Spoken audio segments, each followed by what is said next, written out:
Hello, this is Tad Ritter with Remax Home Group and the Twin Power team. Just doing a question I get all the time. What is negotiable in real estate?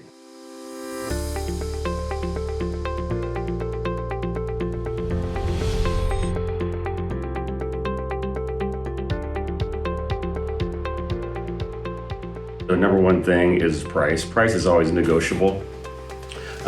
Sellers wants the most they can get, the buyer wants it for the least they can get. So it's a back and forth thing. It's something that if you put an offer in on a house, let's say the house is $200,000, you put an offer for $180,000, they may come back at you at $195,000. So it's a back and forth game. You can go back and forth until you come to a conclusion, or you don't come to a conclusion, then you move on to another house. So that's negotiable. You can negotiate if appliances, this is all during the offer time, appliances, or if there's a patio set, or if there's a kid's swing, stuff like that. Maybe there's anything that's not fastened down to the house is negotiable.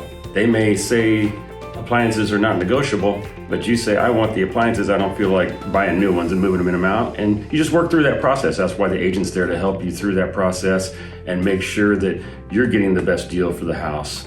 Other things that are negotiable, maybe a shed that's outside, or let's say you're not sure you have enough to put down on the home for closing costs and things like that.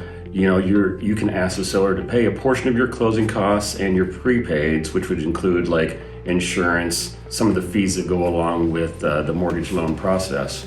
So those are things that having a good agent there by your side, they can help you through that process and give you the right guidance for doing that. So after you get the final offer done, accepted, you may get an inspection done. So after the inspection is done, you're going to get a list of things that you might want to have the seller repair. It might come back and say there's reverse polarity on outlets, which is not a very big deal. You're not going to typically ask for something like that, but there might be a big hole in the roof and you're going to want them to repair that, replace it, or something like that. So it's figuring out what are the things that you want the most that's not going to lose the house for you, that the seller may be willing to pay up front before closing.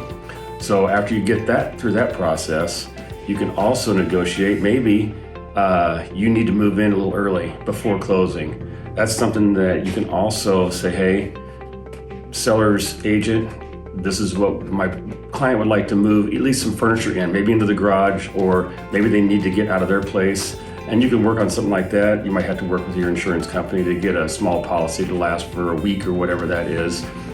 Those are the things you go through on that. And then the last thing you might negotiate is the closing time. So if you might want to close in the morning and the seller wants to close in the evening, you got to kind of figure that out too. And with that is the closing of this video. I hope you had a great time. This is Tad Ritter with Remax Home Group and the Twin Power team.